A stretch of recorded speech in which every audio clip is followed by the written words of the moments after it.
Okay, let's go with House Bill 623. Representative Skaug. Thank you, Mr. Chairman. Committee, Bruce Skaug, District 10, that's Star, Middleton, Nampa areas. I had some really good notes to share with you today, but I left them on my desk across the rotunda, so we'll see how it goes. That's never happened to any of you, I'm sure.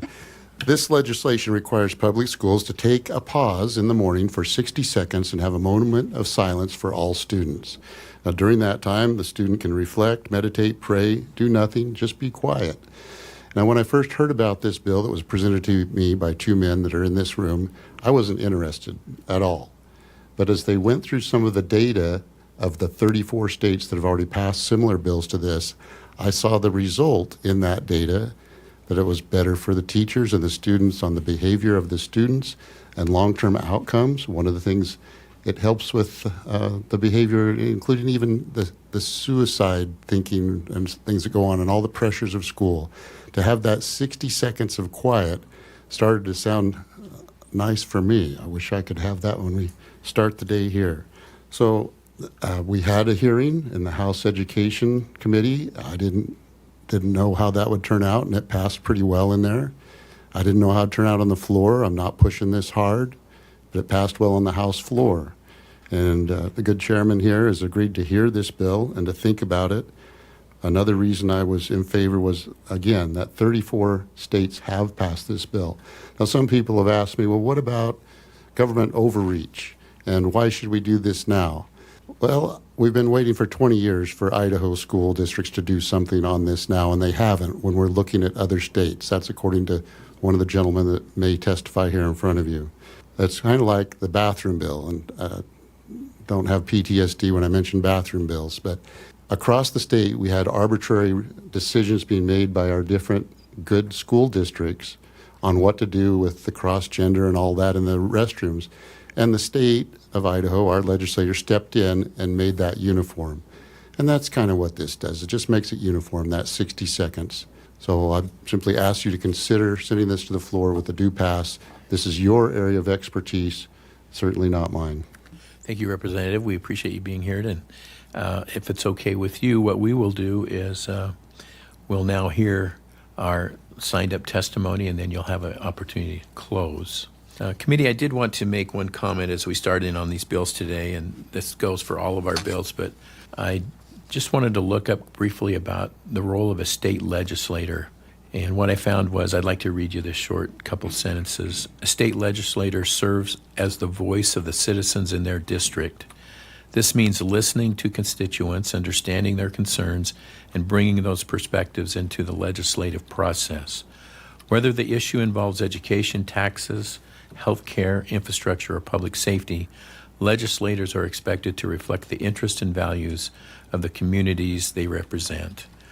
And so I think today, and as we serve in this committee, the students and young people in those communities is who we represent. So with that, we'll follow through with our signed up people to testify today.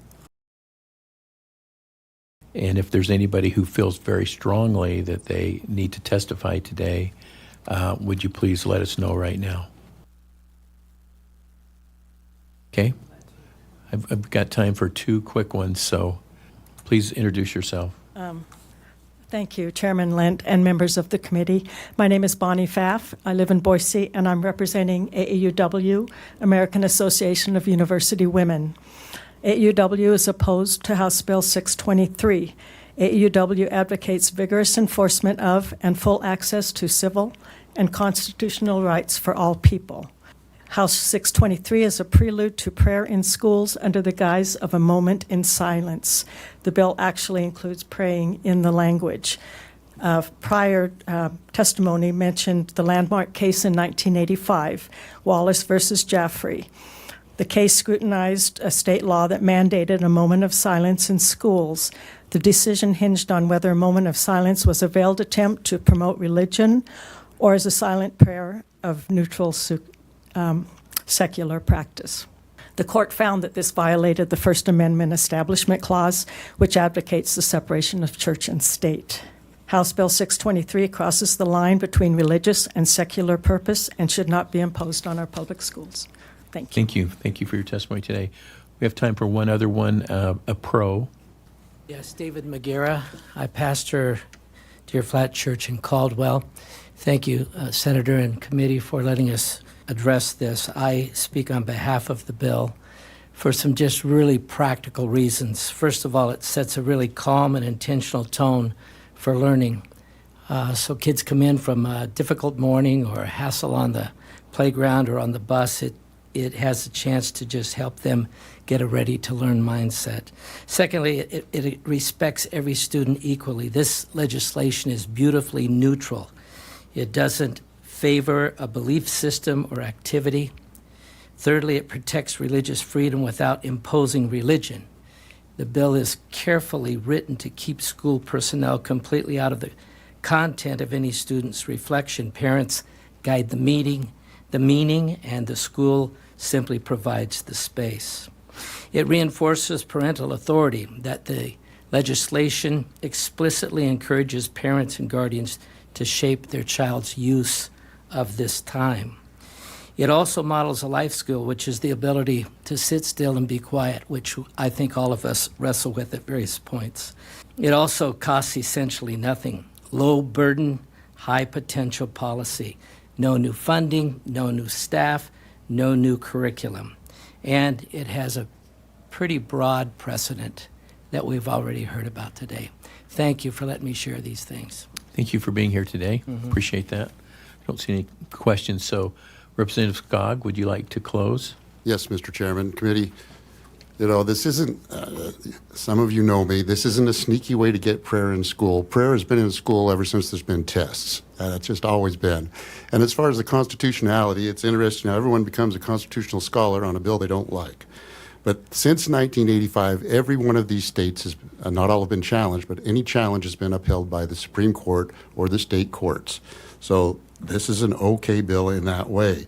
It does protect minorities. This is a time to be equal, and it's up to the parents. The teachers are instructed not to instruct anything except what's in this bill. These are things you can do. That's it. Quiet 60 seconds. It's up to the parents to instruct their children. Use this time this way, or their legal guardians, or the student to use that time as they please, just to think, or to not think, to be quiet. I wish I'd brought my brilliant notes because I know it would cover any questions you have right now. Let's see.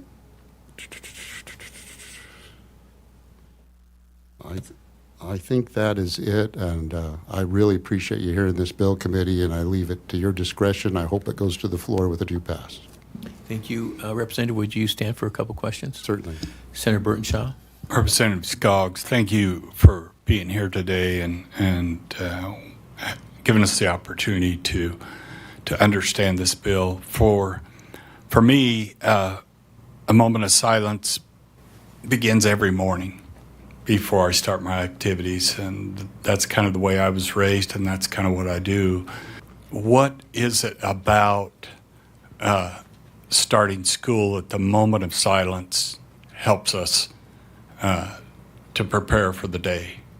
Representative Scott. Mr. Chairman, Representative Burtonshaw, this is just my opinion, but a number of our students come from broken homes, a large number of single-parent homes from difficult situations. They don't get that moment maybe at home, but this offers that at school where they can pray, meditate, just think, just slow down the mind without the phones, the distractions, and get set for the day. Follow up, Mr. Chairman. Senator. So I was at the time when we had prayer at the start of school, and that went away. But I remember I see our good coach Spencer Daniels here, and I've heard him talk about God, his Christ, and his religion, and what it means to him in a public way. And I remember starting high school football. Before every game we went out, we had a moment of silence. But I thought that was unique to where I was raised. And it was beneficial to me, I believe, at that time. And I'm not sure why we have a pushback. Can you help me with that? Representative Scott. Chairman Lent, Representative, I don't understand the pushback. We had someone testify, I don't know why there's pushback here. I've brought to you men who want this bill, a Jewish rabbi, a Christian pastor, and an agnostic. All of them want this bill for their own different reasons, and I think that's reflective of why this is a good bill for what we need to do. Thank you. Thank you, Senator Cook. Thank you for being here. I appreciate it. My question is, being a member of JFAC, and You as need you prayer. know, Excuse me, Chairman. and I pray a lot on JFAC, but thank you, Senator. I guess this year, as we're looking at the budgets and scrapping, trying to find every little penny we can wherever we can, the fiscal note on this says there is no money involved with this. But if this is a mandate, doesn't every district have to sit down and change their standards and write up their policies if this becomes a mandate, and which will cost money, I would assume? Representative Skaug. Chairman Lent, Senator Cook, it's a mandate with no penalty of any kind. So it's not required that they do a policy. That's up to them, except that they must do this. So I don't think that would be too complicated or too time consuming. Our administrators are pretty sharp. I think they can figure this out. Thank you, Senator Woodward. Thank you, Mr. Chairman. My question is more along the lines of the practical implementation. So my questioning is, if a teacher didn't provide the 60 seconds, what would happen then? Representative Skaug. Mr. Chairman, Senator Woodward, that would be up to the school district. We have no penalty in this bill on purpose. So nothing would have to happen from the state perspective. So for follow-up. Follow-up. So the law does say teachers or school employees shall require, and I compare, and that's on line 18, I compare that to in line 28, that the school shall encourage parents and legal guardians. And so it makes a little bit of a contrast for me in where we talk a lot about parents' rights, but when it comes to implementing something like this, what are the parents' responsibilities? And so I wonder then on the flip question there is, if a child will not sit still, a child won't behave appropriately in that 60 seconds, how does that play out in the classroom? Again, understanding that the answer is there are no penalties here, but how does a school deal with that if a child won't sit still? Representative Skaug. Chairman Lent, Senator Woodward, if I could answer that question well, I would be a school teacher. They would use their own discipline procedures, whatever those are now, for a child that misbehaves. Mr. Chairman, Follow-up. should we have a moment of the same policy for ourselves? There's Skaug, Representative Skaug. Mr. Chairman, Senator Woodward, I have that policy for myself. But I'm sorry, but you mean as a Senate or a House. We do that to some degree, at least in the House side, and I think you do the same on the Senate.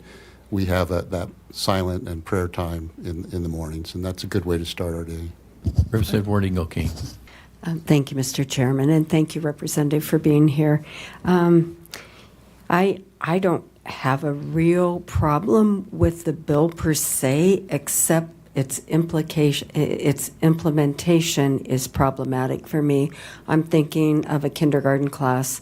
I'm thinking of a special needs class. I'm also thinking of special needs students that I've had in my room, that when it's quiet sometimes and they're not engaged on something, they get agitated, they get very nervous. That's when the behavior happens. When we have activities going and they know what's going to happen and they're actively engaged, it's much better. It's that silent, nobody's doing anything that sometimes kids just can't handle. I get that some kids can, but not all children. And so I think this becomes problematic implementing in a classroom, not at home. I think it's a wonderful thing for families to do every morning at home or even in the evening, but I don't know that it works well in class. And maybe, Mr. Chairman, we could ask the Association of Administrators what they think about how this would be implemented in a classroom and how it would be done, because I think it's going to be very difficult to demand that at the morning for every single class at exactly the same time. So those are my thoughts. Just so you know, if you want to respond, that's great. Thank you, Representative. Mr. Chairman, Senator, I respect our teachers greatly, and I believe they're capable of doing the 60 seconds, and there are special needs situations that are difficult that you've described, but they have to handle those now when they need the class to be quiet. Thank you. Just a follow-up. Follow up. I guess I don't like the idea of punishment for a child if they can't sit still for a full minute. That to me is not, I really don't like punishing children, period. As a former classroom teacher, it was my job to engage them in an activity that they could do and wanted to do and learn from that. So I don't want to put teachers in a position where they have to enforce something that a child just can't do at that time in his life or her life. Thank you. Senator Semmelroth. Thank you, Mr. Chairman. Representative, thank you for being here today. I have a question around current practice, current law. Are teachers currently allowed to take a 60-minute break of silence? Representative. Mr. Chairman, Senator, I think there are a lot of teachers that would like to take that 60 minutes. I think you misspoke with 60 minutes. Oh, but I did. Thank you. Yes, certainly teachers are allowed to do their 60 seconds, and some do. Okay. And then follow-up? Follow up. Thank you, Mr. Chairman. Representative, is there anything preventing schools from implementing something like this at the school-wide level? Representative.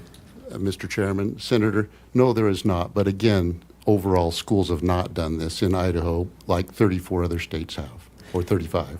One more follow-up? Follow up. Thank you, Mr. Chairman. Representative, do you think then by mandating to schools and teachers for something that they could choose to do based on what makes the most sense for their communities, by mandating that, are we taking away local control? Representative.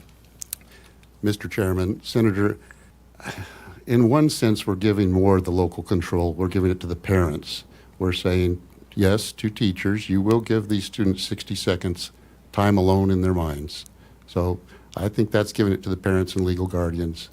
And again, I use the bathroom bill scenario where there's all different kinds of policies and we're just making it into a single policy. 60 seconds isn't too demanding. Thank One you. more follow-up, Mr. Follow-up. Chairman. Thank you, Representative. So in that instance, is there an option for parents to opt out if this is then being mandated to them? Representative. Mr. Chairman, Senator, I don't know what you mean by opt-out. Does that mean I want my kid to be noisy for 60 seconds? Let's be quiet for 60 seconds. Do they need to leave the room because somebody's offended that everybody's quiet 60 seconds? I don't know what an opt-out would look like, but I'm sure that they could. Thank you. I know we're getting short on time. Senator Cook, did you have? And Senator Nichols. Senator Cook, For a motion? you okay with that? Okay. Motion's in order. I guess I have lots of questions and concerns, but I believe that there's more good here than bad, and so I move that we send this to the floor with a due pass recommendation. Been moved and seconded that we send, this is 623, House Bill 623, to the Senate floor with a due pass recommendation. Any further discussion? Senator Zito? Thank you, Mr. Chairman. Mr. Chairman, I think this is a good idea. I remember 100 years ago, pretty close when I was a kid and in school, in kindergarten, we would lay our heads down on the desk and rest. And even in the second, third, and fourth grade, there were times when we would just lay our heads down on the desk and rest. And I don't think there's anything wrong with that. I don't think there's anything wrong with us teaching our children that it's okay to be still, to not be engaged with a phone or an iPad or an app or headphones or whatever, just to be, whether it's to be engaged in nature, just to think. And also, I am on the board of Bridging the Gap. It's a suicide prevention organization for children. And I would have to agree with the assessment that if there is one chance in hell that we save one life by doing something like this that's absolutely harmless, I'm all for it. So thank you, Mr. Chairman. Thank you, Senator Nichols. Thank you, Mr. Chairman. To speak to the motion, I think this is a good step. I think I was reading a study, New York University, that says 49% of kids report chronic school-related stress and 26% report symptoms of depression, and that's a very current study that was done. There are multiple other countries that implement some form of quiet period or self-reflection, like the United Kingdom and Japan, Finland, India. The United States obviously has many states in it that are doing some sort of meditation or moment of self-reflection. And when we look up ways to be able to combat mental health issues, the psychology recommends silence as a cognitive reset for stress reduction, for emotional health, self-reflection, just having that meditation and mindfulness practices. I can remember helping in one of my kids' kindergarten classes, and Mrs. Bird, she was an amazing teacher, and the very first thing that she would do once we got all the kindergartners in there was she'd have everybody sit down and close their eyes, and she would have them do some breathing exercises just to get things ready, and they could think about whatever they wanted to, however they wanted to. And yeah, it took a little bit of time to get everybody into that habit of being able to do it, but once that formed, everybody was on board. Everybody knew as soon as they got to school and they got their backpacks put up and their coats taken off and got themselves situated in their chair, to be able to just sit there for, and I think it was about 60 seconds, just sit there and just breathe for a minute, just kind of get themselves prepared and ready. So I don't see any harm in the 60 seconds goes by pretty quickly, but it's just enough to be able to take that moment to kind of de-stress, regroup, get yourself ready and prepared, and start the day off in a healthy and positive way. Thank you, Senator. I don't see any further discussion or questions, so committee, before we have a motion and a second to send House Bill 623 to the Senate floor with a due pass recommendation. All in favor, aye. Aye. Any opposed? Motion. Would you like to be recorded? Okay. Motion carries. Thank you, Representative. Sorry for getting you out just a little late. Thank you, Chairman. My apologies to our next group. Thank you for staying with us. We'll hear now Senate Bill 1357, Senator Conowitz. Thank you, Mr. Chairman. Senator Doug O'Conowitz, Legislative District 3. Senate Bill 1357 deals with foreign national student athletes who receive scholarships to go to our universities.